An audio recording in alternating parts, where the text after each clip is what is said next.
I'm delighted to welcome you to the RCSI Foley Lecture series. This is a biannual programme of lectures delivered by distinguished national and international speakers.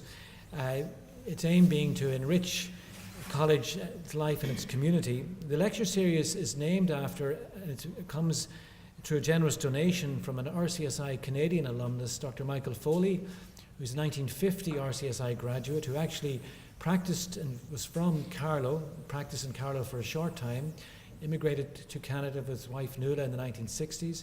The aim of the Foley Lecture is designed between Dr. Foley and ourselves is really to introduce ideas of note for evolving international medical and health professional audience from speakers from outside the traditional medical and scientific domain.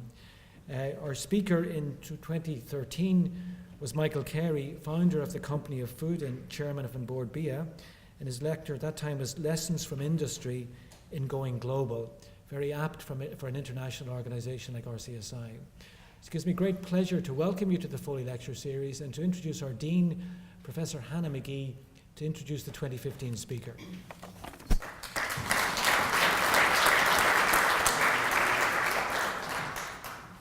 Good evening, everybody. President, Vice President, Chief Executive, Chancellor and Registrars of the NUI, and Declan's colleagues from the Department of Foreign Affairs, DIT President, and friends, colleagues and guests. It gives me great pleasure to introduce Mr Declan Kelly, our former Irish Ambassador to Malaysia. Mr Kelly, and I think I'll call him Declan because he didn't stand on formality in his former role, so I know he likes to be informal, has held a number of ambassadorial positions for Ireland and has represented Ireland internationally for more than 3 decades.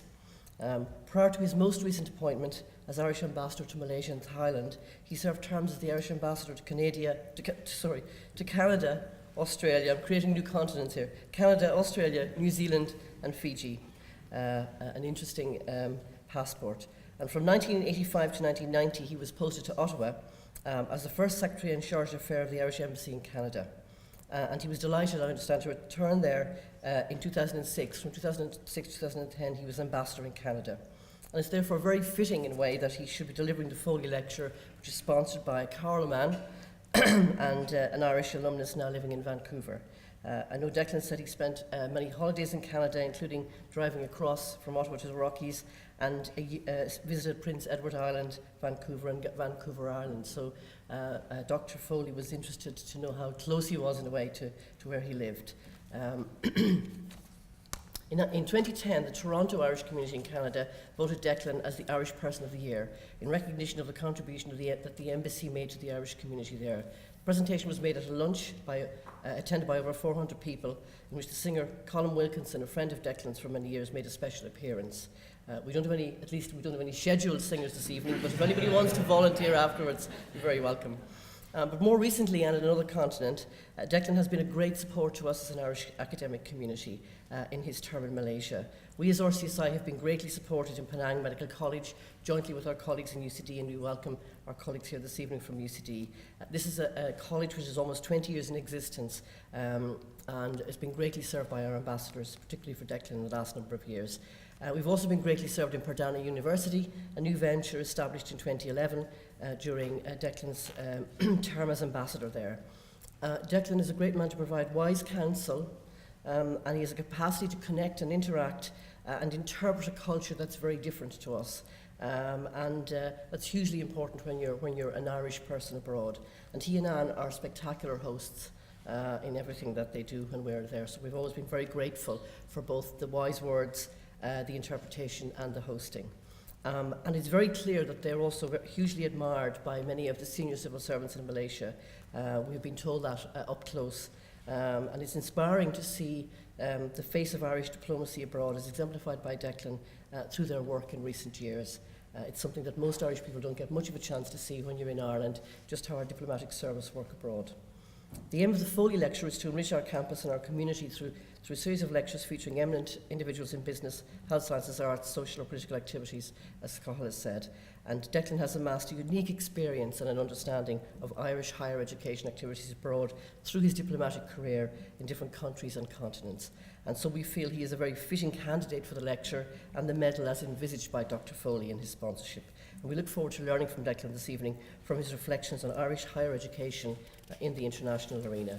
So it gives me great pleasure to introduce to you Mr Declan Kelly, former Irish Ambassador to Malaysia, to deliver the second Foley Lecture entitled Foreign Policy is Domestic Policy, How the Embassy Network Assists Exporters, including the education sector, to operate abroad.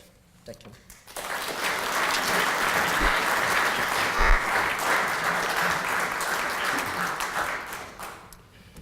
Thanks very much indeed, Hannah. Thank you very much for your very kind introduction. I'm delighted that you mentioned Anne, who's here tonight, because we hear a lot these days about being competitive, etc., etc. And the message I always deliver to visiting politicians is that the Irish ambassadors were a bit like the sales these days: buy one, get one free. And the wives are an indispensable part of our operation. So it's a great honour to be here this evening to deliver the Foley Lecture. But I also feel that Anne should share in the honour, because I could not have done the job which I've done for the last 4 decades without her help and assistance. And I have to tell you, when it comes to receptions in the Irish Embassy, she was the star, not me, the boring guy in the suit. Ladies and gentlemen, I'd like to thank the Royal College of Surgeons in Ireland for inviting me to deliver this year's Foley Lecture, the second in the series. When Cathal extended the invitation to me, he asked me to talk about ways in which education providers, as the title says, can learn from my experience of being part of an organisation which has extended its influence and developed globally. Most of this evening's lecture will be based on my own experiences in the department, both at home and abroad. I've also been guided by the excellent policy document published in January by the department this year, called The Global Island, which details the department's plans going forward and explains in a very clear and concise way how, among other responsibilities, we assist exporters to consolidate their positions in markets and to find new ones. In doing that, we are part of a large ecosystem, of course, which encompasses, of course, the entrepreneurs and the risk takers, other government departments and state agencies. The Global Island document captures this very succinctly in the phrase that the department's work from now on, nothing is entirely foreign or wholly domestic when it comes to the work of the department. I retired in June of this year after 42 years service. Sounds really horrendous, by the way. 24 abroad, and the balance at home with 3.5 years in the department of the Taoiseach. My first ambassadorial appointment was in 2003 as ambassador to Australia, New Zealand and Fiji, based in Canberra. I thought I'd sort of mention this because sometimes people take things, I guess, for granted, but it is a tremendous honour to represent the country and wear the green jersey, which is, I guess, is very topical at the moment. And I'll always remember the day I presented my credentials to the Governor-General. It was a cold morning in July in Australia in 2003. Of course, it's the winter in the Southern Hemisphere. And when I exited the building, the band struck up the Irish national anthem. And the Irish flag then was raised to the top of the pole. And I remember standing there, and it was a very emotional moment, and a lot of things went through my head very quickly, not least being thinking of how some of my ancestors had arrived in Australia in far less congenial circumstances. Being your country's representative abroad also places great responsibility on your shoulders. I was always very conscious of this when I spoke with people who had little or no knowledge of Ireland. So the fact that I would meet them meant that their view of my country would be based very much on how I reacted to them. So I was always very careful about how I spoke to people, especially those who knew nothing about Ireland. It's a very humbling experience, in a sense, to be the Irish ambassador abroad, because you realise that in the great scheme of things, much in all as we are a wonderful country, basically we are very small. And I learned very quickly, and this is the first lesson I guess I would pass on to people, is never take anything for granted when talking about Ireland. I found this out the hard way in my first posting when I was Consul General in San Francisco. and I had to speak to a local Rotary club. And the subject was Northern Ireland. It's funny how some things never change. 40 years later, it's still Northern Ireland. Anyway, I was full of enthusiasm, having been involved in some of the stuff in the leading up to the 1985 not Good Friday Agreement, the agreement in 85. Anyway, I launched into this speech, and I knew after about 10 minutes, this is going down like a lead balloon. So I quickly switched gears and decided that what I'll do is I'll end up and I'll invite questions. So I will always remember to this day, and in fact this guy did me a great favour. He stood up and he said, "Mr. Council, could I ask you, how does it feel for you, an Irishman, when every day you go down to Dublin town and you see British soldiers on the street?" Well, I said, I really couldn't tell you because the last one left in 1922. Anyway, the point there was that never underestimate people's knowledge. I don't say that in any smart way, but it was me who learned the lesson because I had made assumptions about this man. And he told me afterwards that he'd been in Belfast. And, you know, it would have taken a lunch and a dinner to explain all the history to him. But it was a very good lesson for me.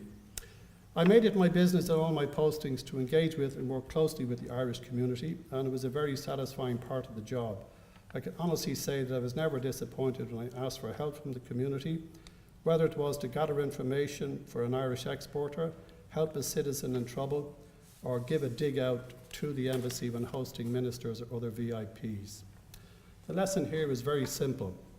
Work with the local Irish community if you are an exporter, if you're exporting goods or services. They are an invaluable source of willing assistance and advice. I was never disappointed. I also made sure in all my postings to develop good working relations with the state agencies who were in the country. I never stood on ceremonies. Anybody who knows me knows that I never did. It's not in my nature when it came to sharing information on contacts. Now, this may seem like a fairly straightforward thing, but believe you me, it's not easy to achieve. It can be difficult because of the competitive nature of the work environment and the understandable tendency of organisations to protect their own turf. But if you can get it to happen, my experience was things will work a heck of a lot better. The Irish ability to network and communicate is a great asset, and while I don't wish to sound chauvinistic, over 2 decades working outside the country has convinced me that we are in the gold medal category when it comes to connect with people. It really is an extraordinary gift. And I say that having attended too many meetings that I want to talk about involving European Union ambassadors, and at times I had a pain in my ear listening to the conversation which never came from the guy on my right and the guy on my left. It always seemed to be the Irish representative who had the ability to say something to make a connection. And this really is a great gift. But again, it's something which we take for granted, but it is really a tremendous asset. So getting people to work together, networking, identifying key people in my host countries, especially those who are influential in the bureaucracy or political system, is something I enjoy doing. If you allow me to go back for a little while, the reason I think I evolved like this is that I never, despite 4 decades in it, I have never regarded myself as a bureaucrat. And I think the reason for that is that by the grace of God, and a bit like Forrest Gump when you got the box of chocolates, you didn't know what was going to happen, I spent the first 12 years in the civil service as private secretary to either Brian Lenihan, John Kelly, David Andrews, Gareth Fitzgerald, and briefly Jerry Collins. I actually was appointed, on the day I was appointed, I was assigned to the Minister's office in 1973. The Minister was then the late Brian Lenihan. So within a matter of a few weeks, but the way things were in 1973, there was a new government and Dr. Gareth Fitzgerald was appointed Minister, and I found myself working for a new man. One of my jobs was to arrange and look after his travel arrangements.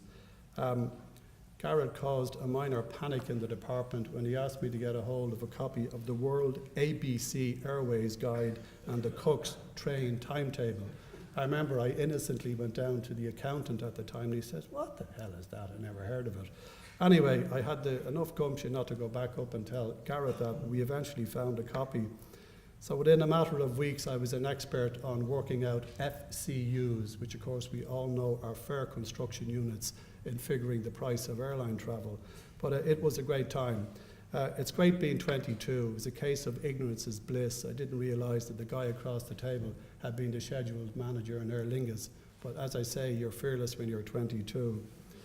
John Kelly, who's also passed away, was given responsibility for certain aspects of Ireland's new overseas aid policy, and I was appointed his private sec while staying in Garrett's office. In 1977, Fianna Fáil came to power, and then I was appointed private secretary to David Andrews. So you see perfect political credentials on all sides. In July 1981, a new government came to power with Gareth Fitzgerald as Taoiseach, and at his request, I was seconded to the Taoiseach's department as his private secretary.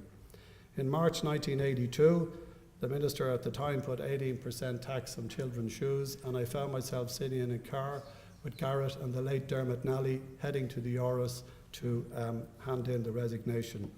I returned briefly to the department as private secretary to Jerry Collins. I say briefly because in November that year, following the extraordinary incidents in the park and MacArthur and the Attorney General's apartment, etc., there was an election and I was back over in the Taoiseach's department.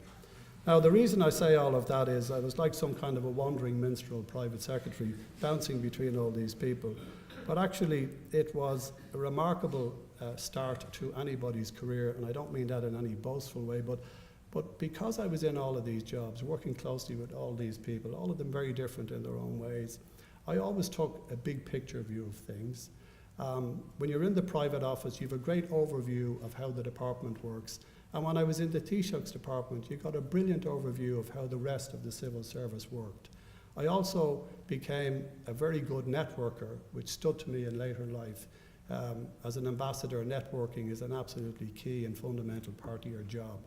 As one of my bosses said to me, if you're sitting at the desk in the office in the embassy, you're not doing the job, because you need to be out knocking on doors. So after that extraordinary sort of bizarre, in many ways, start, I was off and running. It's a great department to have been a part of. I won't go into the history of it now, but it's one of the oldest departments in the state, founded in 1919.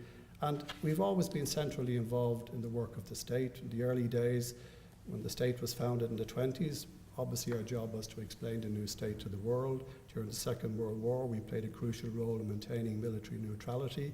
Joining the UN in the 50s and the 60s, the trend towards negotiating trade agreements was underway. And then, as the story of our entry to the then EEC began to emerge, we were one of the lead departments. We've always been involved in seeking solution to the situation in Northern Ireland. Indeed, we are again trying to put things back together. And then in more recent times, with the advent of cheaper access to international air travel, the department is increasingly called upon to assist Irish citizens in distress as a result of man-made or natural disasters. And we saw that there recently in San Francisco, where the consulate, the embassy, and the people back in consular section were deeply involved in the tragedy that happened in Berkeley. Finally, in the wake of the global financial crisis, the department at HQ and through our network of embassies and consulates worked with home departments to rebuild our international financial reputation and assist the government to restore our creditworthiness with overseas investors. To carry out all of these and many other obligations, the department has a staff of about 1,300 at home and abroad, which is fairly modest actually in terms of other countries, say like Finland and Denmark. And we have 80 embassies and consulates. As I say, it is a modest size, and we have a multinational staff who operate in over 40 languages. They are the other unsung heroes, by the way, of the Department of Foreign Affairs, are the local staff, some of whom have been with us for years and are a brilliant source of information for the new ambassadors, because we go in and out like a revolving door. So the first thing you always do is check with the local staff to find out where the local bodies are buried, who's in, who's out, who's up and who's down. And it's a very foolish ambassador who doesn't listen very carefully to them. Despite what Joe Duffy might say in the afternoons, most of our embassies are small and we don't sit around drinking champagne dressed in white tie and tails. When I was in Malaysia, we had a joint staff of 2 diplomats, myself and a deputy, and in Canada and Australia there was a total of 3 in the embassy, myself and 2 staff plus the locals. And of course, since 2009, the department has reduced in overall numbers by 15%. So if you like, that's the background and giving you maybe some sense of what it's like. So on the supporting exports and helping our businesses to operate abroad,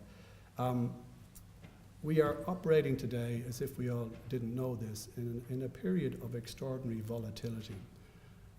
As I did research for this, for the lecture, it was interesting to note how quickly certain events of far-reaching economic and political significance appear to be heading in a certain direction, only to have an entirely different outcome in a relatively short space of time. Take, for example, in the middle of the financial crisis in 2008 and 2009, all the talk then was of the decline of the United States and Europe. Remember that? The rise of China, the rise of the BRIC, Turkey.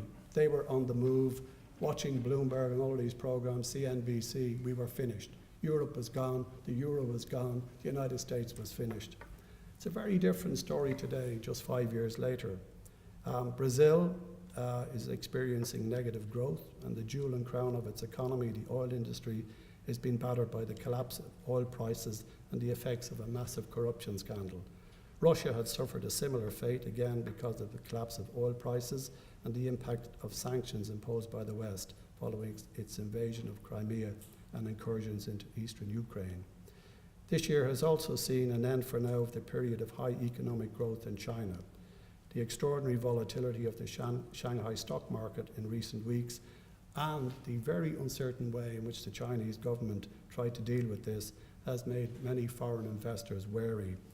So you're an Irish exporter of goods or services, be it whatever, including education. You'll be watching anxiously to see how China, this huge market, responds to this challenge of moving to a different economic model which does not depend on massive public investment for future growth. India, among the BRIC, has actually recorded decent growth levels in recent years. On the political front, if you think of these things, and these are situations that are not going to change going forward. In 2011 in Tunisia, the series of political demonstrations which became referred to or known as the Arab Spring looked like they might signal the beginning of a much-needed change for the better in several Middle East countries. Regrettably, as we now know, that has not been the case, and the region is now engulfed in violent political, religious, social and economic upheaval, turning the hopes engendered by the demonstrations into a nightmare for millions of people, which we see playing out nightly on our screens. In tandem with these geopolitical economic changes, most of our lives have been impacted to a greater or lesser extent by advances in technology in the last decade. I was reading a very good column earlier this year by Tom Friedman, the noted New York Times columnist, and he described this very well. He made the point that at the time of writing, I should say, given the changes in the Chinese stock market, 3 of the world's biggest companies by market capitalization were Uber, a taxi company which owns no cabs, Airbnb, a provider of accommodation which owns no property, and in China, Jack Ma's Alibaba, a giant trading platform which actually owns no goods but just has them for sale. So in such a world, clearly it's very difficult for our exporters to know, should you move into that country, should you not? So I think going forward, it'll be increasingly important for the Department of Foreign Affairs and the trade side, working with Enterprise Ireland, working with the home departments.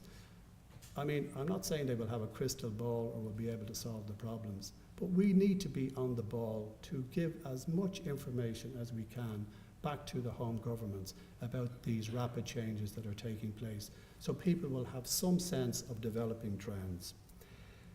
A point I'd like to make as well is that, again, people often think of the Department of Foreign Affairs and ivory towers and all the rest of it, but we work very closely, despite personality traits and things that happen from time to time. We work very closely with other government departments, and we work with them on all kinds of legislation which is vital in order to make sure that our exporters are able to operate. For example, we work with the Departments of Jobs, Enterprise and Innovation on making sure we have a robust international trade framework.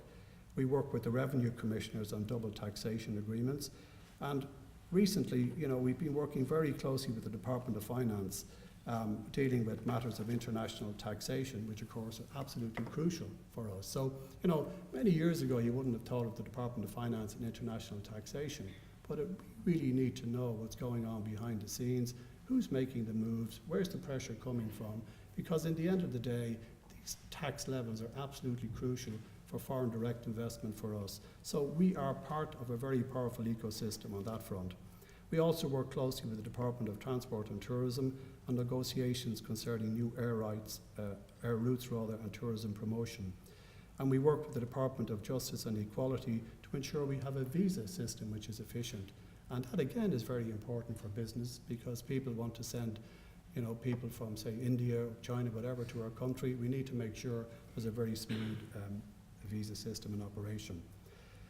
We also work with all these other departments to develop new markets. Our exports are performing well at the moment, but we absolutely cannot rest on our laurels. Our traditional markets in the United States, Britain, Australia, Canada, where we're well known, we're doing well there, and our exporters understand these markets. But the growth in the future is going to come in the emerging markets. The UN estimates that the population of the world, it's a scary figure, will reach 8.5 billion by 2030, some 7 billion of whom will live in these markets. Therefore, in addition to, as I say, the traditional markets, we need to be active in these areas. An important point to note about the latter is that in many countries, and this is an important one for the department, the state is a big player in the economy, so they want to operate on a government-to-government basis. That was part of the reasoning behind the government's decision last year to open embassies in Indonesia, Thailand, Kenya, and consulates in trade centres of Hong Kong, Sao Paulo, and Austin, Texas. I covered Malaysia and Thailand, so I was non-resident ambassador in Thailand. And I have to tell you that when you're a non-resident ambassador, it's a very tough hill to climb. Because when I used to go in and meet senior officials in Thailand, the first thing they would ask me inevitably was, why are you based in Malaysia, not in Thailand? Now, there are reasons for this, which I'm not going to go into tonight. But it is very difficult to actually get a feel for a country if you're not based in it. And that goes back again to my earlier training.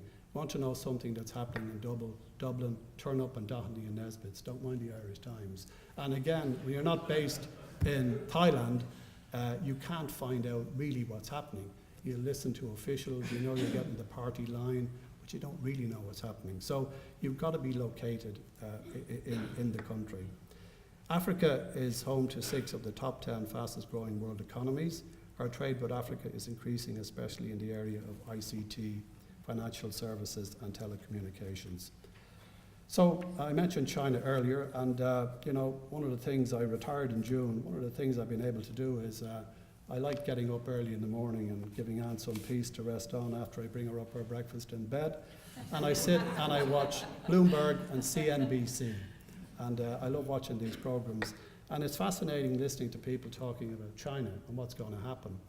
But I knew several people in Malaysia who knew the Chinese market very well. And one man in particular, a very, very interesting man who went to Blackrock College here in Dublin, he's now in his 80s.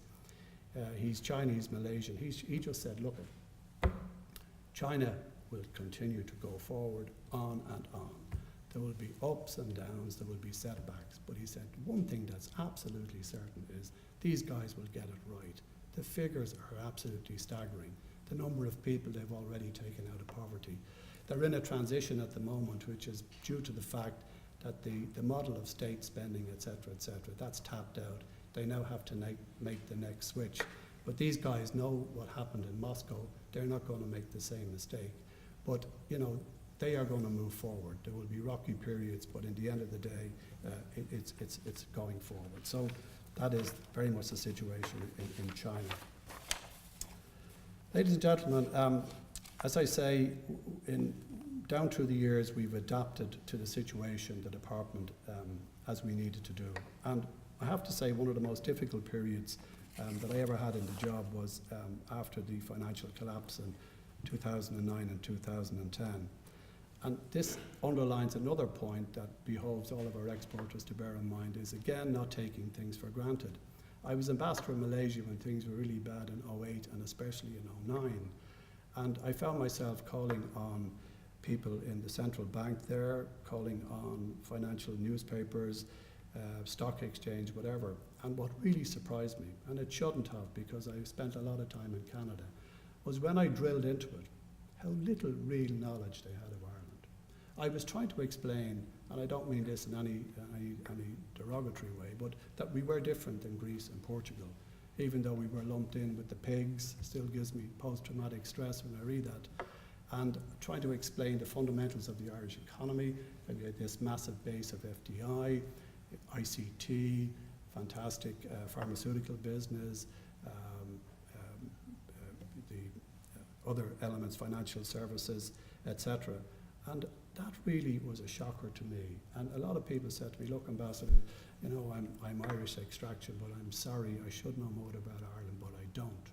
So the point really was driven home to me is absolutely don't take anything for granted, not just in countries in the emerging markets, but in places where you might think, because they've been over and had a few pints of Guinness and did the tour, that they know all about us. They don't. That's just the reality. And again, when you think about it, why should they? It's a very small country, and that is the reality. On the same trail, when I was in Thailand, it was quite interesting. I called to see the Secretary General of the Thai Finance Ministry. And it was a fascinating meeting because he was educated in Britain. He spoke perfect English. And I was about to launch into my explanation. But this guy was very interesting because the first thing he said to me was, listen, Ambassador, we had a financial collapse in 1997. I was an assistant secretary in the finance ministry. In our case, it was due to a banking collapse because of a housing crisis. But he said, we're doing well today, and you will too.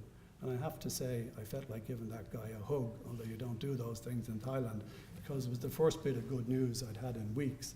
And I used that, in fact. I made great use of that phrase later in the day as I spoke to other people and did the all Irish thing and turned around and sure, listen, it was like yourselves in 97, we'll be back as well. I wasn't absolutely sure. As I said, we are small, we have limited resources, etc., but we also have some very good competitive advantages. And one of them is, without doubt, the extraordinary ability around St. Patrick's Day to be able to open doors all over the world, from China, Moscow, and most extraordinarily in Washington, and everybody knows about it, so I won't go into it. But I can tell you one thing, it is the envy of all of our colleagues. I remember the German ambassador in Australia saying, what is all this? How can you get to see the President of the United States every year? And we have found it so difficult. I didn't like to tell him that we didn't invade anybody except the Fenians. Did try to invade Canada in 1867, but as usual, they made bags of it. But so, the reality was that, or the reality is that it's an extraordinary thing. And I know there's a lot of cynicism in newspapers back home, but it is an amazing thing. In Canada and Australia, all of the ministries, they already came on board. We could build a fantastic program around it. The IDA, EI, Tourism Ireland, we all benefited from this. So I have to say, the dear saint, God bless him, he's no idea the favour he did with us all those many years ago when he came over to bring Christianity to the Irish. And but it is an extraordinary thing. But we need to use those things. We need to use those things. And I saw close at hand how country with royalty made massive use of that royalty. For example, in Thailand, we had a very tough time making progress in Thailand. And the reason for that was the king spent his youth driving around Europe in his Maserati, no doubt, calling in on all the royal families, because the Thais have a very long-standing royal family. But I'm afraid our little republic out there in the western coast didn't feature. So I always found it very difficult in Thailand to make progress. And in fact, I remember one day after I thought I made a very decent presentation, the guy looked at me and said, "You speak very good English, Ambassador." And I said, "Yes, so do all the Irish people." And it was the only time in my life, Maurice, where I made a virtue out of the fact that between 1801 and 1922, we were actually part of the empire. So he was greatly impressed by that. But as I say, you have to use your advantages as best you can. And another fantastic advantage we have, as I say, I mentioned earlier on, is the diaspora. And they really can open so many doors. Cahill and Hannah and Michael will appreciate this. In Penang, where you of course have Penang Medical College, a very modest St. Patrick's Day parade took place over the last 2 years. And I'm talking about very modest.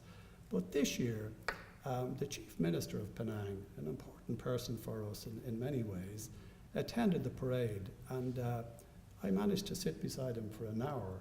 And then I thought I'd give the guy a break and say, Minister, you really don't have to if you'd like to go off. No, he insisted on staying for the fish and chips. But I got 2 hours with him, again, directly related back. And I got 2 hours, impossible to get 2 hours with him in his office. But I was able to get it with him in a very relaxed way. And, you know, he went away saying, listen, Ambassador, anything you need to do, give me a call, whatever. So I'm sort of going down to the granular level, if you like, of how things work. Because in the end of the day, you can write all the fancy policy papers you like, but what I found over the 4 decades, and especially when I was abroad, absolutely crucial thing at the end of the day was connections. You could have all the ideas in your head, whatever, but if you couldn't get that across, if you couldn't connect with the right people, well then it didn't matter for anything. And one of the best things that we've been able to do in recent years, and again, I'm not party political, I've worked for, I'm an employee of the state, or was an employee of the state, but presidential visits the last 10 years have been absolutely phenomenal. I know President Higgins' visit to UK played huge here. But when I was ambassador in Australia, President McAleese visited 4 cities in 8 days, Brisbane, Sydney, Canberra and Melbourne. And it is just hard to quantify the impact that had on Ireland. It was just extraordinary. We put a huge amount of effort into it. The then Chief of Protocol, Brian Nason, probably known to some people here, we spent weeks preparing the ground. And what that does is it sensitizes the bureaucracy to the fact that this is happening. So you get all of that wash. So all of the departments are aware that the Irish president is coming. And then, you know, we had a reception in each of the cities, four cities in 8 days, 600 people at each reception. I have to tell you, it's the best weight loss program I was ever involved in. She also insisted on shaking everybody's hand. So you might say, well, why am I saying this? Again, I'm saying this because people don't really understand, and there's so much cynicism back here. It's one of the things I noticed after being away for 13 years. I think we're just a tad too cynical, and I better be careful not to mount any soapbox here. But the fact of the matter is that this visit had an enormous impact. For weeks and months afterwards, I had tons of cards, and the trick was to follow up with people immediately and get them with the aura of the visit still fresh in their minds. And it opened many, many doors. And in one case, and I can't reveal who this is, but we were trying to get to a particular guy for years about a high-tech export contract. And he rang me and asked me to have a game of golf with him.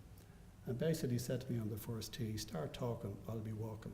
He didn't want to engage with me because in case there was any favoritism, but he allowed me to say it. That was directly related to the President's visit. So, as I say, in the end of the day, it's these little moments, these little gems of contacts that happen that really make things. The same President came, and in fact, I'm delighted to see him here this evening, is President McAleese came to Canada, another real highlight of my career abroad in terms of when she opened the Famine Memorial in Toronto, and Robert is with us here this evening. It was an amazing day. Again, the impact on the people that she made in Canada was absolutely unquantifiable.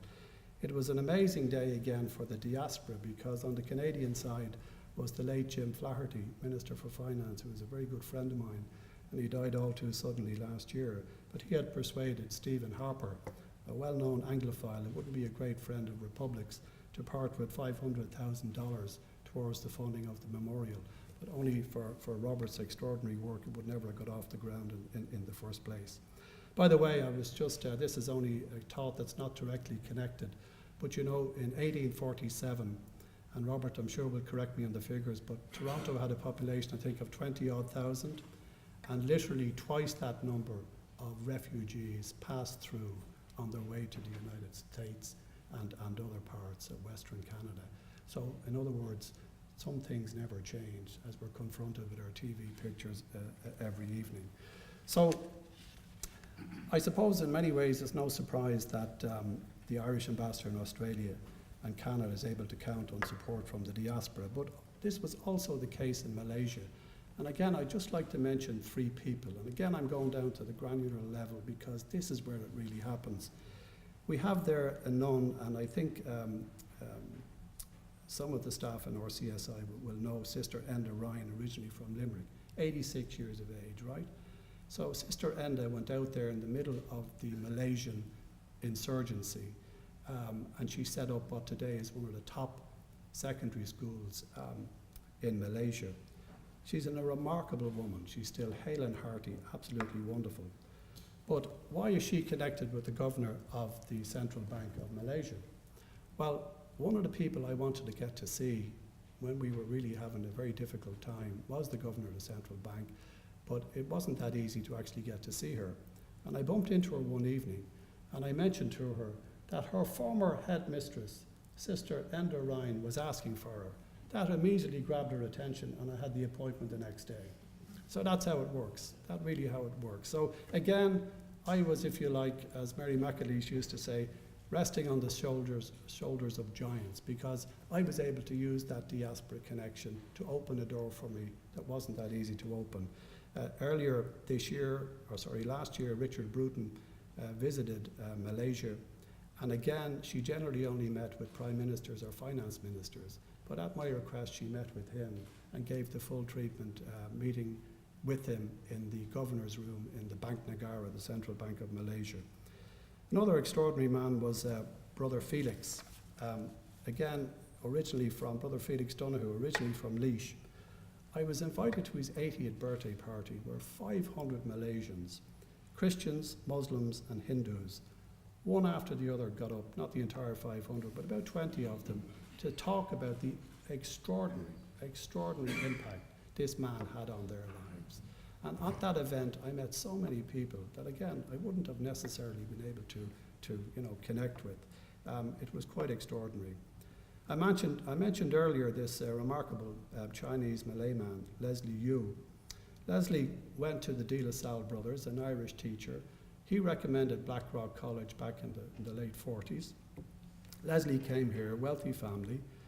He then met this German lady whose father was setting up a little glass company called Waterford Glass, assisting with it. He was an expert blower from Germany. And Leslie then married her, went back to Malaysia rather, but to this day, he's an extraordinary friend of Ireland. He opened doors for me all over Malaysia, especially in the oil and gas industry, when we had an interest there at one occasion. He's now a member of the Global Irish Network. So this was an alumnus who never lost his love for Ireland. So what brought us all together here tonight was education. And while I was involved somewhat in education in Australia and Canada, it was nothing to the same extent as I have been in Malaysia. And the connection with Malaysia is very interesting. In many ways, the education defines the relationship between Ireland and Malaysia. Like within days of arriving, I was meeting, Malays, whatever, and they'd say, "Oh, Ireland, oh, my niece studies medicine in Ireland, my nephew, my auntie, my uncle, whatever." And I heard so much of this, I went in and Googled several hospitals in Malaysia and discovered, Irish qualifications everywhere. It was very reassuring, in fact, to know that should I need their services or ANS, that there was Irish qualified people all over Malaysia. The good news is I didn't need anybody, so far anyway. But it was an extraordinary connection. When I presented my credentials to the King in Malaysia, he's a very nice man. There were 6 people presenting that day: the American ambassador, the Irish ambassador, the British High Commissioner, the Ukrainian, and interestingly, the North and South Korean. We were just hoping that his staff hadn't mixed up the brief in relation to the latter. But when I went into him, and he was obviously under pressure, he said to me, "Oh, Ambassador, I don't know a lot about Ireland, but he said, I do know you have wonderful horses."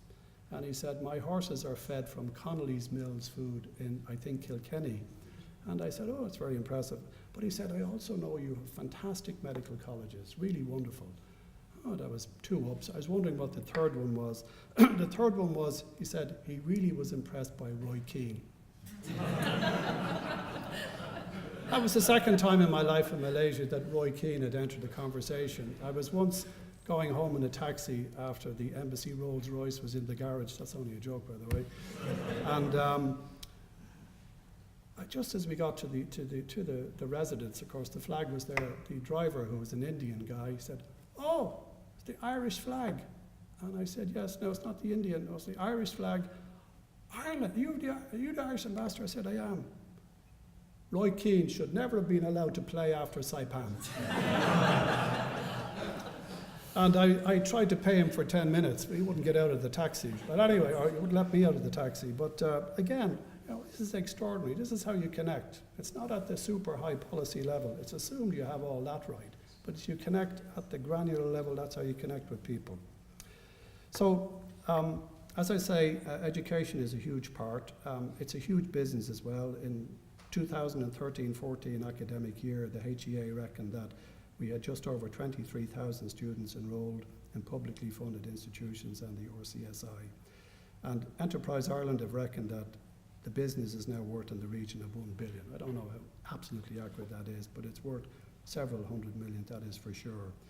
About 9% of full-time students are international, a figure which is close to the EU average. And during my time in Malaysia, I did notice a significant increase in our competition.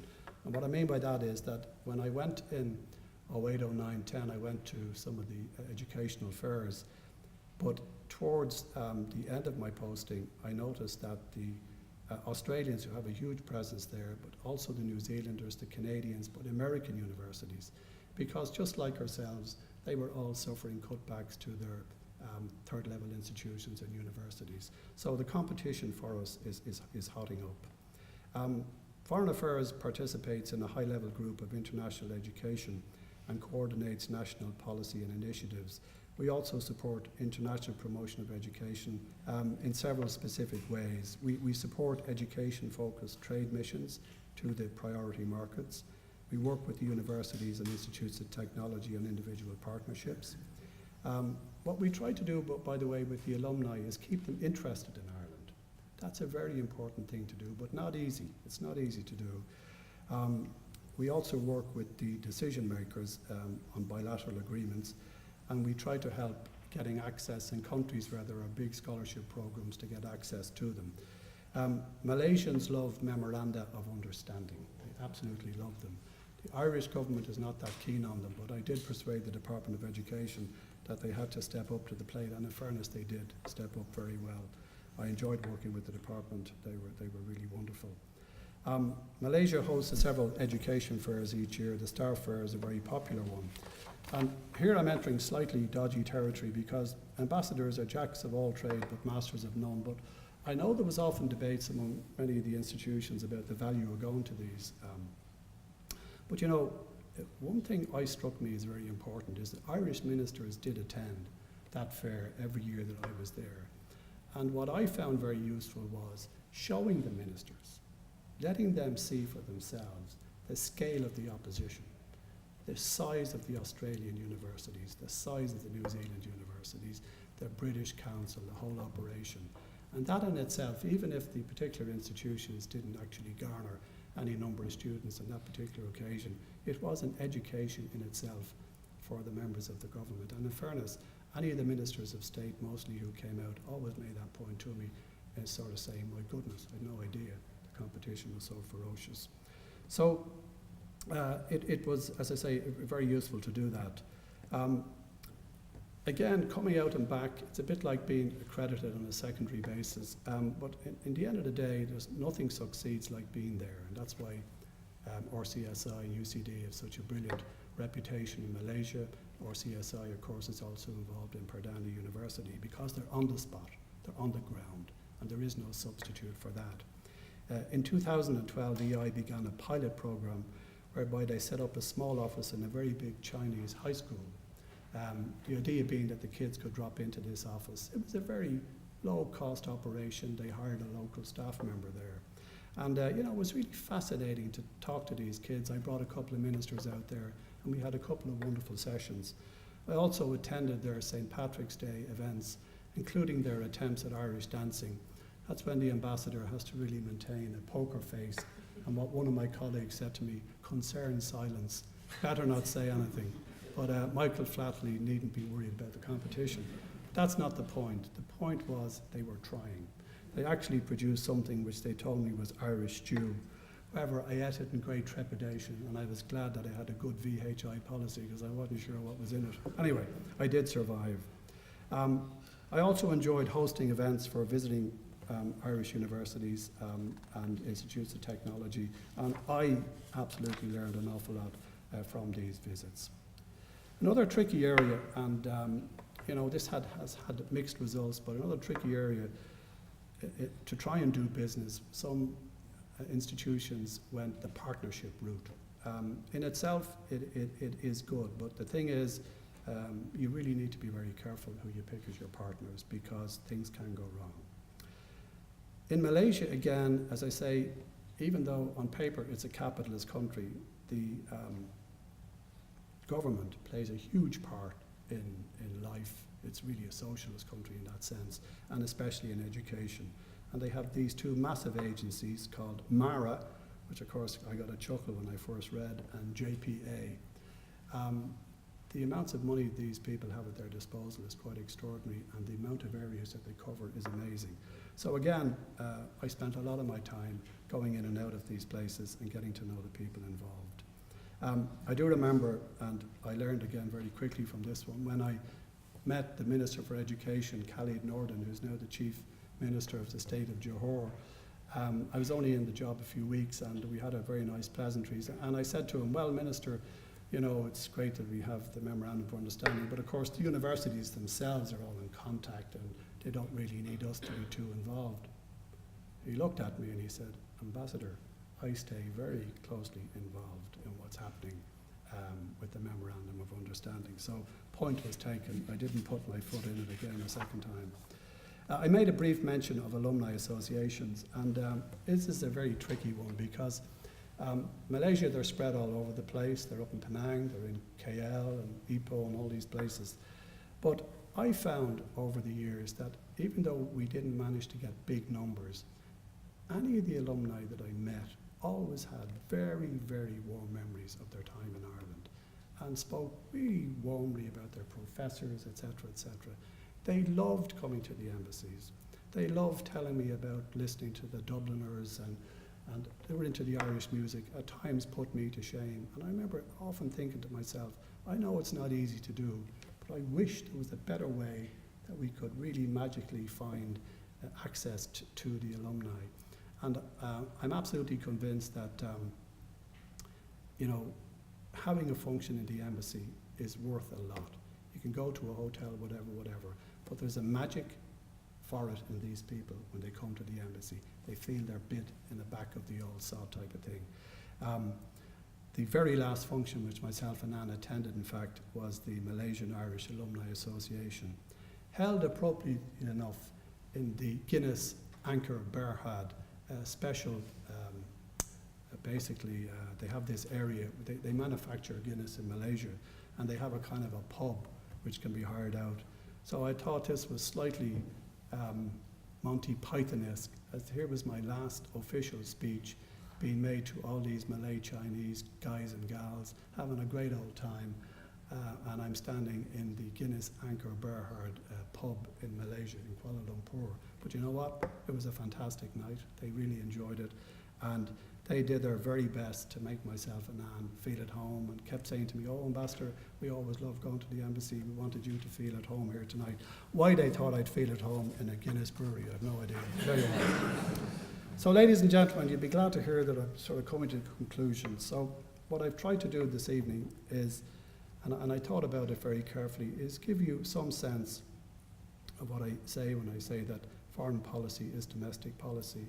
I haven't spoken at all about a lot of the other work in the department, involving, of course, the aid side and UN, Northern Ireland, etc., etc. But my interest, frankly, has always been in recent years on the trade side. Our economy, our lifeblood of our economy is exports. And the disruption that I mentioned earlier on through Uber, et cetera, that is simply going to accelerate into the future.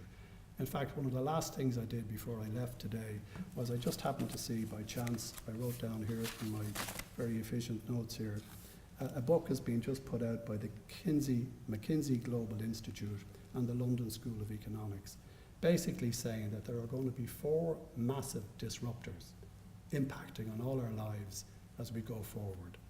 Urbanization, aging, technology, and connectivity. And one of the things that I just looked at about a half an hour of this, it's on the web, it's fascinating, was the connectivity. And they made the point that Greece has been in default for 50% of the time since it left the Ottoman Empire. But it never impacted before, except on this occasion, because it was connected to the rest of the European Union. So this connectivity may seem to be a great thing, but we simply have no idea how it's going to upend all of our lives going forward. The aging thing is truly scary, and I'm sure there's a lot more expertise in the room here than I have, but the numbers are staggering. So all of these little Chinese princes and princesses will now have 2 parents and 4 grandparents to look after going forward. So 1-to-6 ratio. How that's all going to impact and play out, nobody really knows. The scale of urbanization in China is just simply phenomenal. I didn't catch the names of these cities, but they flashed on the screen about a half a dozen cities, which they asked something like 50 top American CEOs had they ever heard of them in China, and the answer was no. Each one had more than 2 or 3 million people. So again, the scale of what's happening there is simply hard to take on board. And again, of course, technology, well, I've already mentioned that. So it seems to me that in a world like that, any country would want to be out there gaining as much intelligence as you can get. So truly, without a doubt, from now on, in the world where we live, foreign policy is very much domestic policy. Thank you very much. You'll be pleased to know that I'm not going to say anything of consequence, but just to say that in my travels with on RCSI business, I've had the pleasure on a number of occasions of meeting Declan and Anne, and I would just echo what Hannah said earlier, that this college is truly indebted to Declan for the open way in which he made available to us his knowledge, his expertise, his networking. And I think we are doubly indebted to him after tonight's lecture, which was absolutely fantastic, and his personal insights and his anecdotes, I think, as someone said earlier, kept the audience enthralled. So Declan, it's my great pleasure to present you with the medal for the second Foley Lecture.